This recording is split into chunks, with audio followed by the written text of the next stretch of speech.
All right, good evening, everybody. I'm just going to do a quick sound check to make sure I'm live, and then we'll get going.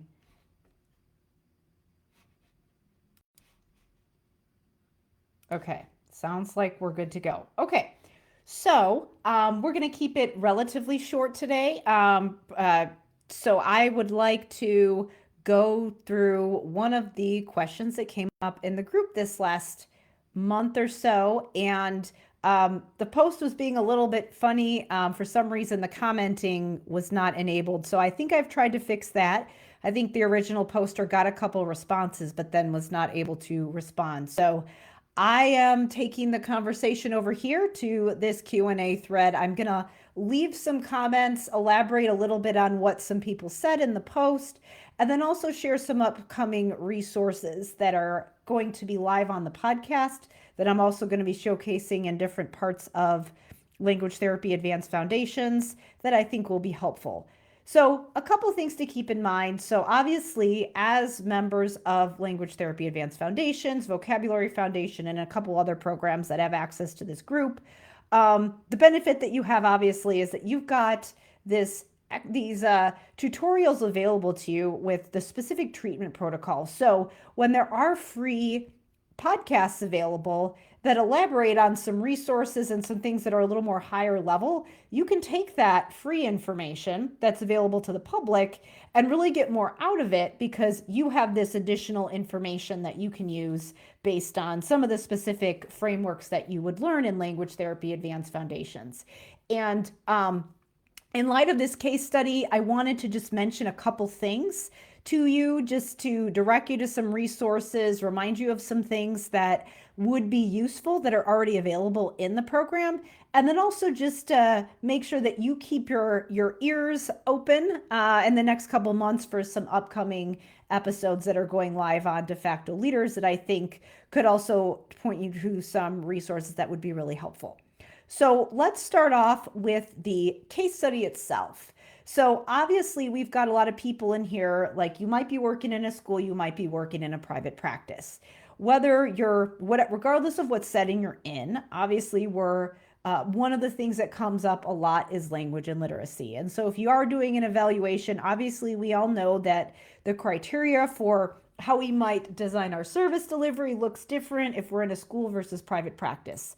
I believe this context is private practice, but still could be useful for a lot of people as we're thinking about our different roles, some skills that we might embed, whether it is, if you are in a school, obviously you might be thinking about getting these services in place a little bit differently. Maybe it's more consulting, maybe it's just, thinking about how you might embed it into your therapy as well, or how you might consult with others to make sure that some of these things are addressed in the curriculum. But obviously this context, the person has the privilege of being able to work with this student in a private practice where obviously the eligibility criteria would be a little different. So I'm going to read the case study and just talk a little bit about some comments that I said, as well as some other things that people mentioned. And feel free, if you're listening, to leave your comments as well if you have some additional ideas and guidance for this person, and if you have some additional questions that come up. So the case study is, I'm working with a 4th grade boy in private practice who attends sessions twice a week. His parents express concern that although he works really hard, gets mostly 95s, is kind of a perfectionist type, he puts in so much effort to succeed. He's constantly overcompensating. They report that his reading fluency used to be a struggle, but it's now around low average, around 99 words per minute. And orthographic processing remains weak, as seen from observation and testing. And phonemic awareness is relatively intact. Some other things from assessments relating to the profile. So below average in word recognition, fluency, spelling, and associational fluency. Low verbal skills on the psych eval. GAI and nonverbal index is average on the WISC, above average working memory on the WISC, and the KTEA reading comprehension is 94, so is average. And then just some other observations about this child is that he does use a lot of vocal fillers, seems to be searching for words in conversation. The expressive language is a bit effortful and does sometimes struggle to answer questions when they're written. Um, just also some comments, just that this child has a lot of things where he is able to engage conversational, but that the word recall is difficult sometimes, and that he's motivated, hardworking, and mom reports. I believe it was his mom that reports that he does not have good spelling and reading comprehension. And the question was, what are some insights? Would something like visualizing to verbalizing be useful? And other thoughts. So I'm going to just share some comments that have been shared so far by some others in the group, as well as some of my feedback. So there was a question about rapid naming skills. So if we've looked into that, that could tie into some of those skills that are impacting his ability to express himself. And again, just some suggestions for things like morphology work and bolstering some of those verbal skills. So I would agree with those comments. And then my additional thoughts are, so I specifically had a question about what, mom's report about the reading comprehension being terrible and the spelling being a challenge. I would say that based on some of the other observations here, you do have some additional data that sounds like supports that there's again, the orthographic processing does indicate that spelling and morphology work would be useful as well. So you do have some other data that kind of corroborates and, goes along with what the mother is reporting as far as spelling. I do have some questions about reading comprehension and what that's based on. Is that something that's more anecdotal where, maybe his mother is asking him questions about something he's read and she's hearing him with, have some issues with word recall and use vocal fillers. So I'm just curious what led to that comment, if that's something that the clinician agrees with, if that's something that you have looked further into. My question would be if it's a comprehension issue, if there's other ways you can tap into comprehension in addition to that report, just to kind of really tease out where the issue is. Is it that he's not able to write the answer when he reads something? Because that could be also related to spelling. If there's a lot of cognitive load with spelling words, that's obviously going to impact him when he's writing, which could explain why it's a little bit easier sometimes for him to do it verbally. And then the other thing I would be curious about is there another way that you can get an assessment of comprehension?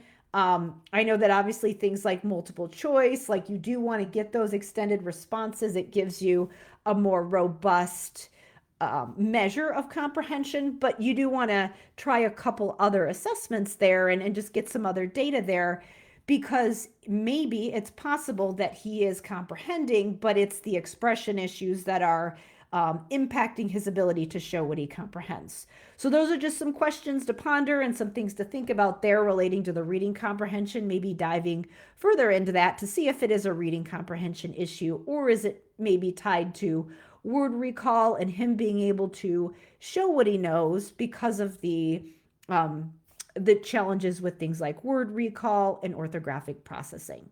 So some things to think through there as well. Again, whenever you have a student where phonology seems to be intact, it's always really important, especially if vocabulary and verbal ability is impacted as well, always really important to look at morphology. As I've said before, things like morphology, it really helps to work on orthography and spelling patterns because it gives us some additional containers and linguistic units to work with.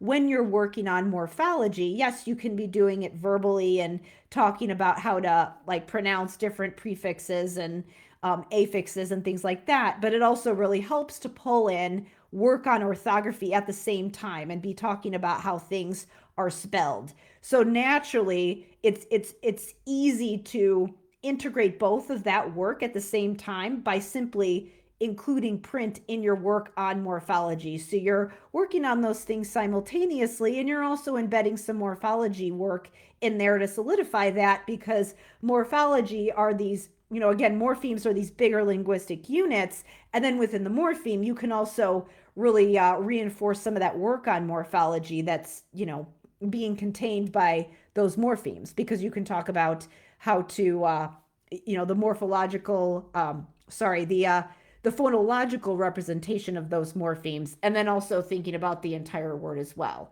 Some words, obviously, if it's multimorphemic, it kind of makes sense to focus on those bigger linguistic units when you're doing things like word study. But if it's a word that's just one morpheme, then it does make sense to kind of focus on phonology. So I think it does make sense to kind of toggle back and forth here, even though, as you said, phonological awareness is relatively intact based on your assessment here.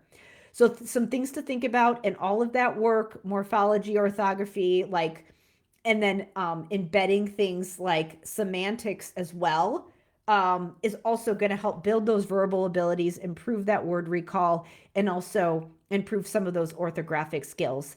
The other thing that I would say as well, when we're thinking about word study and just kind of how to pull all these linguistic skills together, is that we have all these different units of language. We have the phoneme, and then we have morphemes. But then when we have a bunch of morphemes together that make up a word, we can study that semantically and talk about how those different morphemes are impacting the meaning of a word, and then pull us in some work on orthography and spelling as well. Obviously, there's other spelling patterns to consider when you're thinking about orthography, in addition to just things like prefixes, suffixes. So those types of things, there's additional spelling patterns that we want to think of as well. But these are just things to pull in that are already things that we work on in Language Therapy Advance. So one in Module 5, that's when I start talking about morphology. So within the program, what I help you do is an activity that I refer to as morpheme mix and match, where you're looking at morphemes. You can be looking at phonemes within the context of morphemes. And then also you can be kind of like playing around with words and looking at how morphemes change the meaning of words, and then doing some semantic feature analysis of the whole word if you want to pull that in as well. So it's a way to kind of pull in a bunch of the different like from the menu of options that you have from this program. So you might take a look at Module 5 as well. And you had asked about visualizing to verbalizing. I would say that that could certainly be useful. Visualizing to verbalizing is something that is very complementary to what we learn in Language Therapy Advance, where I would say that it fits in, like if you had to slot it into our framework at all, which I know that sometimes it can be a little tricky when you've got two different programs or frameworks that you're trying to blend in. But just in the interest of thinking about all the different tools in your toolbox here, in the generalization module in Language Therapy Advance, I do talk about how to pull things in that are a little higher level. Visualizing to verbalizing is a little bit, does get into some of that more high level cohesion, which is something that I talk about pulling in Module 6. So you might not get as much work on things like morphology, but some of those bigger linguistic units, some of that higher level processing, which is also important to pull in, could be something that you address with visualizing to verbalizing as well. And I would also add that when you do things like morphology study, when you do things like semantic feature analysis, like we walk through in Language Therapy Advance, you absolutely want to be encouraging kids to be self-questioning and visualizing and thinking about words. It's just that visualizing to verbalizing gives you another framework and another way to do it. So certainly those are all good options to try. One thing I did want to mention for you right away as well, and this is This is twofold. So you have what you are thinking about working on in therapy, and then I'm sure, the student's very motivated. It sounds like the family's really engaged in the process. And then you'd be want to thinking about like what could they be working on at home. And so that's where I have a resource that I can mention right now. So I have in the National Literacy Month series that I did on de facto leaders, I had an interview with Dr. Molly Ness on read alouds and think alouds. So again, this is something that is more in that high level generalization, like reading a book and pulling in work on vocabulary, which fits in really nice with the generalization phase of language therapy advanced. We want to make sure that we do have that really focused work on syntax and semantics like we talk about, but it's also good to cycle through some of those more higher level comprehension reading type activities.